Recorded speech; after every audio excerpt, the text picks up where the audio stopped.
참복자 그리스도로부터 받은 그 사랑의 잔을 포로한 자들에게 그 잔을 부어줬던 명수씨, 바로 이것이 바로 예수님을 생각나게 하는 삶입니다. 그리고 스데반의 소망이 바로 예수님을 생각나게 했습니다.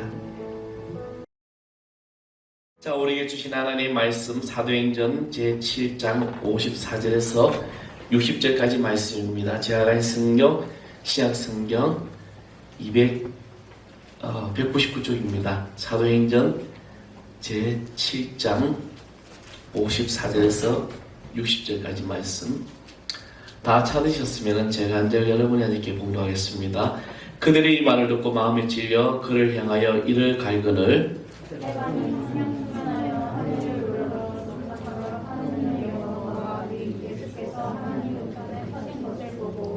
말하되 보라, 하늘이 열리고 인자가 하나님 우편에 서신 것을 보노라 한데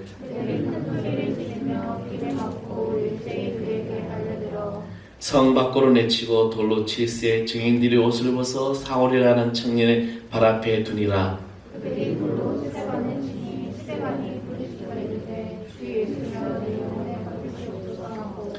다 같이 하겠습니다. 무릎을 꿇고 그에 불러 이르되 주여 이 죄를 그들에게 돌리지 마옵소서. 이 말을 하고 자니라. 사울은 그가 죽임 당함을 마땅히 여기더라. 아멘. 할렐루야. 우리 주님의 은총이 여러분의 모든 삶을 또 다스리고 복내려 주실 줄 믿습니다. 우리 하늘사랑교회가 오늘 참 하나님의 사랑과 은혜와 섭리 가운데 12주년을 맞이하게 되었습니다. 2009년 1월 첫 예배를 한 가정에서 세 가정이 모여서 예배를 드렸습니다. 저희 가정하고 그쪽 집주인 가정하고 또한 이제 성도님하고 세 가정이 모여서 예배를 드렸습니다. 근데 그 예배가 이제 7가정이 되어서 2009년 4월 27일 날 첫 주, 그 주에 할렐루야의 김상모 목사님 모시고 7가정이 이제 창립 예배를 드렸습니다. 그리고 나서 이제 참 하나님의 은혜로 놀랍게 그해 우리 2009년 개참 그해 우리 교회학교에도 숫자까지 해서 60여 명이 모였어요. 그래서 그 교회가 너무 또 이제 50평 되는 규모의 상가였는데 좁아서 이제 100평, 110평 되는 건물로 이제 이전하면서 두 번째 성전이 되었습니다. 그렇게 그곳에서 이제 또 부흥하여 한 우리 아이들, 교회학교 청년들 다 해서 한 120명 정도가 이렇게 모여서 굉장히 성장을 했죠. 그래서 3년 만에 이제 성장이 되고, 그리고 이제 그때 이제 저희가 이제 성전을 건축해야 되겠다 해서 오늘 이번이 새 성전이 이제 세 번째 성전으로 오게 되었던 것입니다. 그때 저는 하나님 앞에서 막 교회가 부흥이 되니까 아주 제 자신이 교만했던 것 같습니다. 봐라, 제가 이제 교회 성장한 교수로도 있었고 또 교회가 어떻게 하면 부흥하는가에 대해서 굉장히 연구를 많이 해서 그렇게 이제 시스템적으로 또 했기 때문에 내가 잘해서 부흥이 되었다라고 생각을 했습니다. 근데 어느 날부터 막 성도가 막 무더기로 빠져나가는 거죠. 특히 여기로 옮기면서부터 이제 많은 어떤 부채와 빚을 이제 부담을 느낀 성도들이 또 막 나가기 시작하면서 그때 이제 좀 참 많은 힘든 과정을 겪었습니다. 근데 지나간 모든 순간 이 모든 것이 하나님의 은혜임을 저희가 고백합니다. 제가 2009년도에 교회를 이제 개척하면서 바로 건축을 하려고 했었습니다. 우리 지교회가 이제 건축을 해주겠다 해서 그 약속을 믿고 건축을 했는데 그 본교회가 건축하는 약속을 파괴하면서 어떻게 인간적으로 보면 개척 이제 인사부익회, 감리교 인사부익회가 있는데 인사부익회를 하고 2주 만에 바로 나가라고 그러죠. 그리고 2009년 1월 30일까지 살고 있는 사택을 비우라고 이제 통보를 받게 됩니다. 정말 갈 집도 없고 사역할 교회도 없는데 어디가 살아야 되나 막막했던 그런 상황이었죠. 근데 그 모든 순간에 하나님께서 다 일을 하시더라는 거죠. 집을 만들어 주시고 더군다나 제가 부교육자였던 그 사택이 그 재산이 다 교회 거기 때문에 심지어는 교회 전화기 하나까지 다 두고 오다 보니까 살림이 없는 거죠. 있는 거라고는 냉장고밖에 없더라고요. 근데 그거 하나만 가지고 왔는데도 하나님은 이 대우 프루지 아파트 통영교회 새 집을 정말 도움의 손길이 있어서 마련해 주게 되면서 교회가 세워지고 정말 목회자 가야 할 길을 열어주시더라는 겁니다.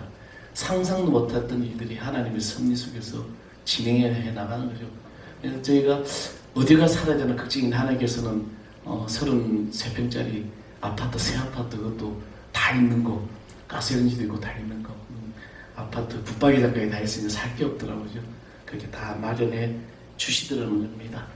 그래서 저는 오늘 12주를 맞이하면서 여기 모인 성도 여러분들에게 정말 사랑하고 감사하고 그리고 축복합니다.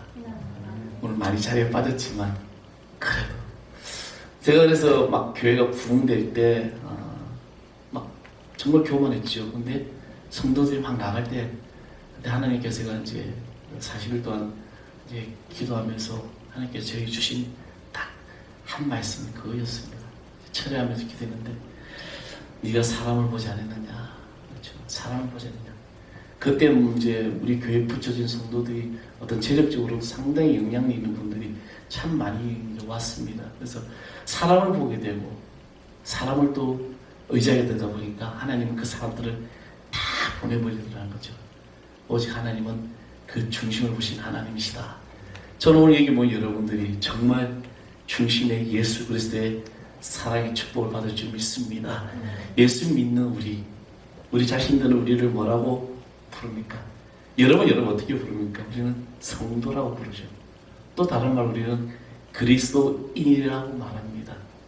그리스도인은 무엇일까? 또 목사는, 장로는, 집사는, 권사는 우리는 또 무엇을 생각할까? 그냥 교회에 왔기 때문에 예수를 믿기 때문에 그냥 직분을 주었기 때문에 내가 부르기 좋아서 아닙니다. 그리스도인은 하나님께 택함받은 백성으로서 그 삶에 영원한 생명을 얻는 구원받은 백성이라는 거죠. 아멘. 저와 여러분은 하나님께서 여러분을 택하여 주셨다는 겁니다. 그 택함을 우리가 주의 그리스도의 자녀로 구원받은 백성이 되는 것입니다. 이 구원받은 백성은 바로 예수 그리스도의 삶을 닮아가는 것이고 그리고 예수님과 함께 동행하는 삶이 바로 우리라는 겁니다.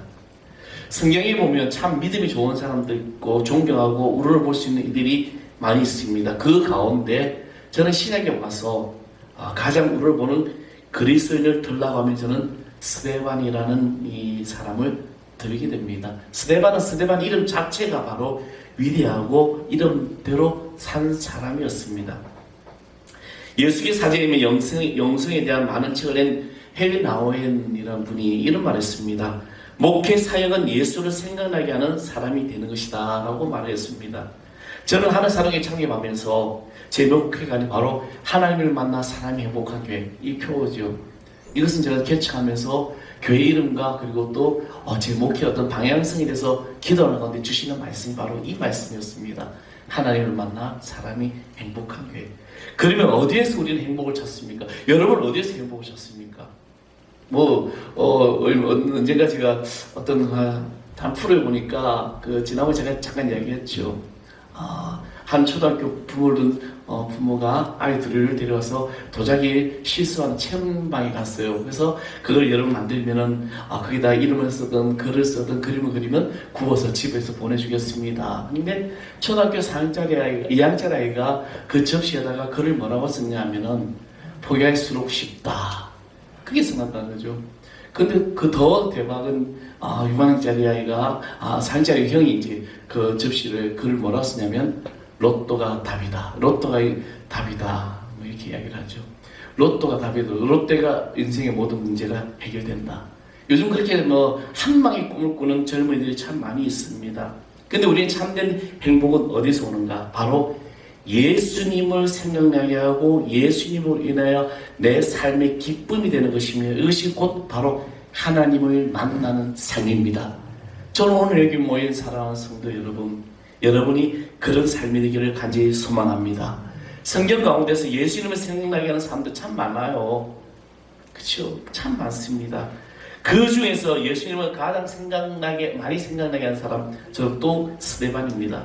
그러므로 교회가 스데반의 교회가 되는 것이 최고의 영광이고, 그리고 예수님을 생각나게 하는 교인들이 많은 것이 가장 복된 교인들이라는 겁니다. 저는 오늘 여기 모인 여러분들이 예수님을 생각나게 하는 성도들 될 줄 믿습니다. 그래서 우리는 예수님을 생각나게 살다가 가야 되는 거예요. 그러므로 우리는 스데반을 닮아야 됩니다.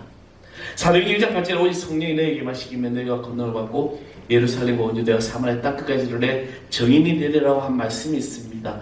여기서 이 정인이라는 이 삶을 가만히 보게 되면 어떤 사람이 정인이니까 바로 성령의 놀라운 체험으로, 성령의 사람으로, 성령의 충만함으로 바로 예수님을 생각나게 하는 사람이 정인입니다.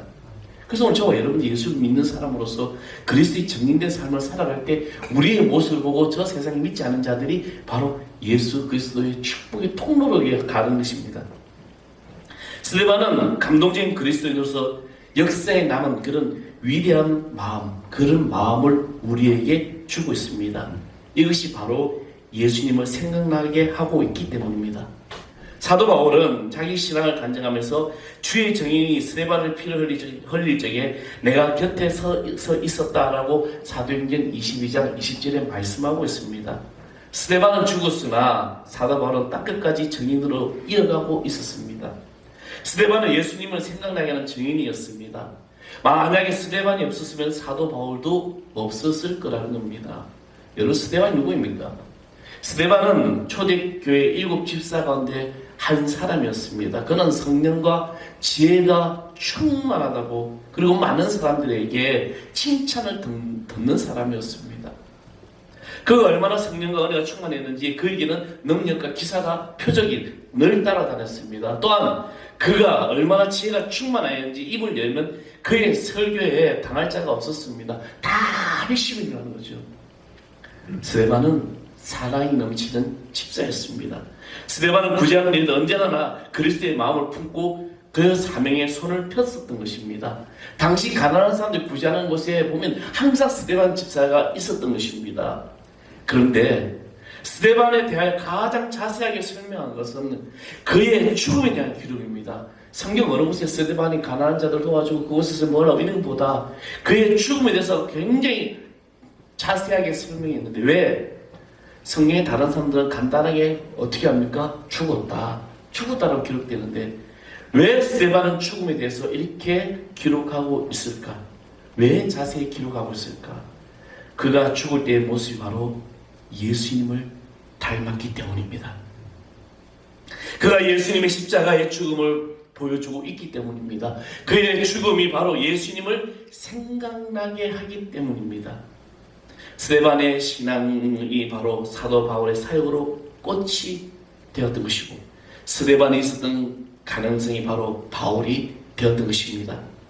스데반의 죽음은 초대교회의 큰 타격이었으나 하나님은 선교를 위한 하나님의 중대한 섭리가 있었던 것입니다. 그래서 스데반은 우리에게 가장 예수를 생각나게 하는 사람이라는 겁니다. 스데반은 유대인들을 향하여 설교를 했습니다. 그리고 유대인들을 책망합니다. 우리 51절에서 53절 말씀 우리가 한번 다시 보겠습니다. 사도행전 7장 51절에서 53절 말씀 우리 다 같이 한번 읽어보겠습니다. 시작. 목이 곧고 마음과 귀에 할례를 받지 못한 사람들아, 너희 조상 같이 항상 성령을 거스린도다. 너희 조상들이 선지자들 중에 누구를 박해하지 아니하였느냐? 의인이 오시리라 예고한 자들은 그를 죽였고 이제 너희는 그 의인을 잡아준 자요 살인한 자가 되나니 너희는 천사가 전한 율법을 받고도 지키지 아니하였도다 하니라. 아멘. 이 스데반은 지금 설교하고 있는 겁니다. 하나님의 말씀을, 메시지를 전하고 있는 것입니다. 그런데 이 설교 말씀을 들었던 그들이 마음이 찌르기 시작합니다. 유대인들은 마음이 찌르기 시작해요. 그리고 그 마음이 찔려 스데반을 향하여 이를 갈았다고 되어 있습니다. 스데반은 이때 성령이 충만하여 하늘을 우러러보고 주목하여 보니까 하나님의 영광과 예수님께서 하나님 우편에 앉아 계신 것을 보았던 것입니다. 그리고 보라, 하늘이 열리고 인자가 하나님 앞에 서신 것을 보노라라고 말씀하게 됩니다. 그때 저희가 큰 소리를 지르며 귀를 막고 그들이 일심으로 그에게 달려들어서 성벽에 내치고 돌로 치세 정인들의 옷을 벗어 사울이라는 청년의 발 앞에 두게 됩니다. 성령이 충만한 것과 하늘 우러러보는 것은 같은 사건입니다. 성령이 충만한 것은 예수님을 닮는 것입니다. 그렇다면 이 스데반의 삶이 어떠했기에 예수님을 생각나게 할까? 그의 삶이 어떠한 삶을 살았을까? 스데반의 믿음이 예수님을 생각나게 했습니다. 저는 오늘 여기 모인 사랑하는 성도 여러분이 이 믿음이 예수님을 생각나게 하는 성도가 될 줄 믿습니다. 스데반은 그의 믿음을 예수님이 생각나게 했어요. 그것은 영광의 하나님을 믿었기 때문입니다. 스데반이 본 하나님의 영광이 바로 하나님이었고 그는 영광의 하나님의 설교를 했던 것이고 그리고 그래야게 사도행전 7장 2절에 이렇게 기록하고 있습니다. 스데반이 이르러 여러분 부형들이여 들으소서. 우리 조상 아브라함이 하나님 기전 메소포타미아에 있을 때 영광의 하나님이 그에게 보였다. 할렐루야. 오늘 영광의 하나님이 여러분에게 보여줄 줄 믿습니다. 우리가 하나님을 믿을 때 우리 전능하신 하나님을 믿습니다. 그래서 전능하신 능력을 광고합니다. 또 우리는 피난처 되신 하나님을 믿으면서 하나님의 보호를 받을 수가 있습니다. 긍휼과 자비가 풍성하신 하나님을 믿으면서 우리에게 자비가 있는 것이고 그리고 또 우리 하나님께서 우리 좋으신 하나님을 임재하셔서 좋은 것으로 우리에게 주실 것을 기대합니다. 이것이 우리 궁극적인 믿음의 신앙으로 나가는 것이죠. 그런데 여기서 이 믿음이 더 나은 한참 더 높은 믿음으로 가야 되는데 그 믿음이 뭘까? 바로 스데반은 하나님의 영광을 보게 되었습니다. 어떻게 하면 하나님께 영광을 돌릴까 하고 또 어떻게 하면 하나님을 생각나게 할까? 또 어떻게 하면 하나님께서 영광을 받으셔야 된다고 생각하게 될까? 늘 스데반은 바로 이 영광의 하나님을 믿고 있었던 것입니다. 그의 마음속에 자나깨나 영광의 하나님을 소원하게 되는 것이죠. 그는 무리들이 이를 가며 달려들 때 주여 나를 도와주소서 저 원수들의 무리에서 나를 보호하소서라고 간구하며 기도한 것이 아니라 하나님의 영광과 예수님께 자신의 모든 삶을 맡기는 기도를 드렸다는 것입니다. 하나님의 영광을 생각하는 것입니다. 스데반은 자나깨나 영광의 하나님을 소원하고 있었습니다. 하늘으로 사는 자는 자신의 삶의 어려움을 만나도 하나님의 영광을 나타냅니다. 때로 내가 생각지도 못했던 그런 실패를 경험할지라도 우리는 하나님께 영광을 돌릴 수가 있는 것입니다. 환난 중에도 영광을 돌릴 수가 있는 것이죠. 하나님이 받으시는 이 영광은 바로 성공에나 부유함이 있는 것이 아니라 바로 하늘을 우러러 주목하고 그를 찬양하고 모든 삶을 내가 맡기는 그런 삶, 그런 삶의 목적에서부터 시작된다는 것입니다. 그래서 스데반이 예수님을 닮은 이유가 바로 여기 있는 것입니다. 예수님은 언제나 하나님을 먼저 생각했습니다. 스데반도 마찬가지로 언제나 예수님께 그것을 배우면서 하나님의 영광을 위해서 살아가면서 예수님께 배우게 됩니다. 그러므로 우리 그리스도인의 삶의 목적은 이제는 좀 고상해야 돼요. 여러분이 믿음의 차원이 높아야 됩니다. 고린도서 10장 31절에 그런 증거에는 먹든지 마시든지 무엇을 하든지 다 물을 위해서 하나님의 영광을 위해서 하라는 겁니다. 이 영광 오직 믿는 믿음 안에서 나타나는 거죠. 사랑하는 성도 여러분, 여러분이 무엇을 지금 누구를 믿고 있습니까? 우리 예수 그리스도를 믿고 있습니다. 이 예수님을 믿는 믿음이 바로 하나님의 영광을 나타내는 것입니다. 그리고 스데반의 사랑이 예수님을 생각나게 했습니다. 60절 말씀에 보면 무릎을 꿇고 크게 불러 이르되 주여 이 죄를 그들에게 돌리지 마옵소서 이 말을 하고 자니라. 여러분 이 60절 말씀을 묵상하면서 읽으면서 무엇이 생각이 납니까? 무엇이 생각나죠? 예수님께서 십자가상에서 마지막 달렸을 때 하신 말씀이죠. 주여 저들이 죄를 지은 것을 알지 못합니다. 이 죄들을 저들에게 돌리지 마옵소서. 스데반의 영광스러운 그 인자 되신 예수님을 보았습니다. 십자가에 죽으시고 부활하셔서 하늘의 보좌 우편에 계신 영광스러운 주님을 보게 됩니다. 주님을 보는 그 믿음에 섰던 것입니다. 인자 예수님은 죽으러 오신 예수님이에요. 죽으러 오신 예수님은 자신의 모든 것을 희생하시면서 우리에게 생명을 주셨습니다. 다시 사는 예수가 되죠. 스데반은 인자 예수를 믿었고 그 예수를 바라보기에 인자 예수님의 사랑을 본받으면서 살게 되었다는 것입니다. 예수님의 사랑으로 스데반은 원수를 용서합니다. 여러분, 원수를 용서할 수 없어요. 누군가가 여러분 자존심을 건들게 하고 누군가 여러분 욕을 한다면 그것조차도 우리는 못 견디잖아요. 그래서 그것조차도 내가 복수해야지라고 하면 칼을 가는 것이 우리 인간의 본성이라는 겁니다. 그런데 이 스데반은 죽으면서도 끝까지 원수를 사랑하며 용서하고 죽었습니다. 주 예수여, 이 죄를 저들에게 돌리지 마옵소서. 스데반은 죽으면서 원수를 사랑했습니다. 원수들이 이를 갈고 달려들 때도 하늘을 우러러 보았던 것입니다. 스데반은 자기들을 죽이려고 그런 자들을 용서하고 자기를 저주하는 자들을 위해서 복을 빌어주면서 원수들이 이를 갈며 달려들었으나 성령에 충만한 스데반은 입을 열고 저들의 지은 죄를 용서해 달라고 기도했습니다. 그래서 스데반의 사랑은 위대하다는 것이죠. 그는 사랑의 멸류관을 받았습니다. 그리고 최고의 사랑을 실천했습니다. 이 땅의 최고의 사랑은 원수를 사랑하는 거죠. 원수를 내 몸과 같이 사랑하라. 예수님이 우리에게 가르쳐 주신 거죠. 근데 우리는 원수는 고사하고 조금만 누군가 나한테 욕만 해도 우리는 용서하지 못하고 사랑하지 못하죠. 제가 하늘 사랑교를 개척하면서 3년 동안 하지 않은 설교가 있었습니다. 그 설교가 바로 용서라는 설교입니다. 용서는 설교 할 수가 없었어요. 왜? 제 안에 용서하지 못했던 사람이 있었기 때문에. 지난주 성경 세미나를 하는데 그 강사님이 이런 이야기를 하더라고요. 자기 동기 목사들 하면서 우리 감독님은 설교를 좀 못했으면 좋겠어. 그래서 야, 감독님이 설교를 잘하시는구나 하고 막 물어. 설교 잘하시면 좋지. 그러니까 그 부목사가 하는 이야기가 그 이야기입니다. 제발 말씀대로 살았으면 좋겠다. 말씀은 기가 막히게 잘하는데 내 삶의 모습은 아니더라는 거죠. 그래서 용서가 안 되니까 제 마음이 용서가 안 되는데 어떻게 용서는 설교를 합니까? 근데 제가 3년날 제 마음이 용서 못했던 분이 직접 전화를 해서 화해하고 용서하고 그러고 난 다음에 그 첫 주에 제가 용서에 대한 설교를 했습니다. 우리는 정말 내 삶에 너무나 우리 많은 분을 품고 살아갑니다. 우리는 용서한 것. 이것이 최고의 인간된 우리, 성도된 우리의, 바로 그리스도인 우리의 삶이 바로 사랑으로 나타나는 것입니다. 자기를 해하고 죽이는 자를 사랑하는 것 정말 어려운 사랑입니다. 그렇잖아요. 우리는 손양원 목사님 얘기도 잘 알고 있죠. 근데 저는 또 한 분이 생각이 납니다.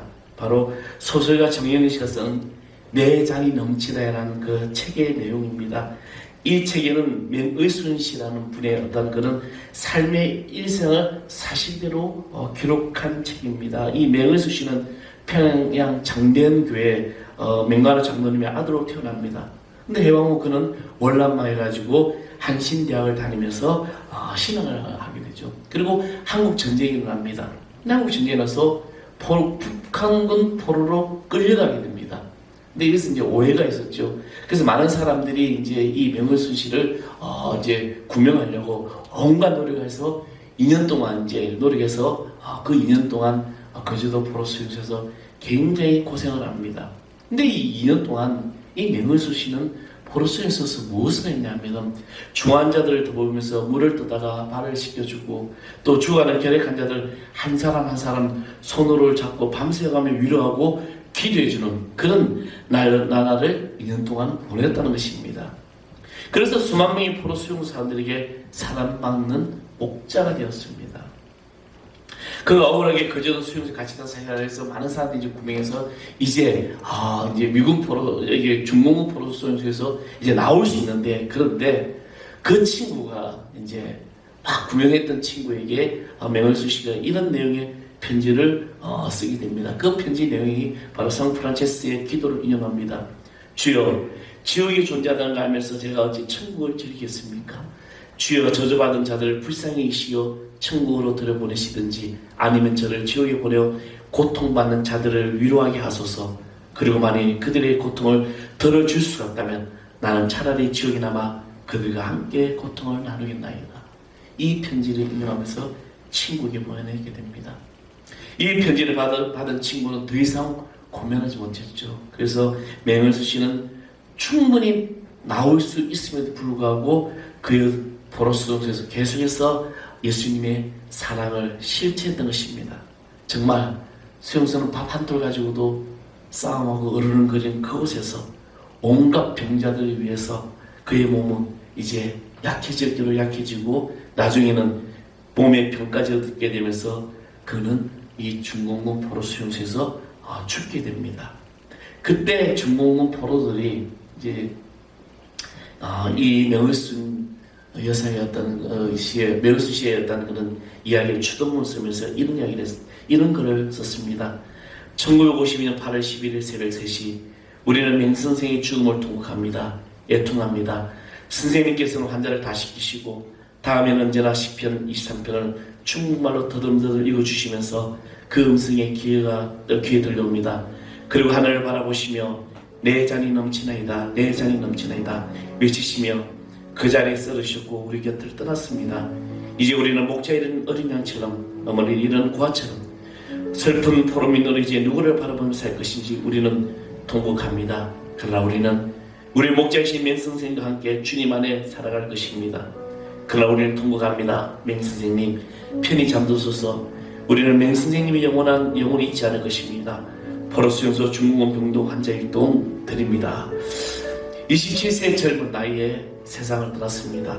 그러나 그는 그 포로수용소에서 하나님의 은혜의 잔이 넘치는 삶을 살게 됩니다. 선한 목자이신 우리 주님께서 사랑의 잔이 넘치나이다 했던 것입니다. 우리는 참 목자 그리스도로부터 받은 그 사랑의 잔을 포로 환자들에게 그 잔을 부어줬던 명은수 씨, 바로 이것이 바로 예수님을 생각나게 하는 삶입니다. 그리고 스데반의 소망이 바로 예수님을 생각나게 했습니다. 스데반은 소망의 사람입니다. 우리 그리스도인들은 소망의 사람이에요.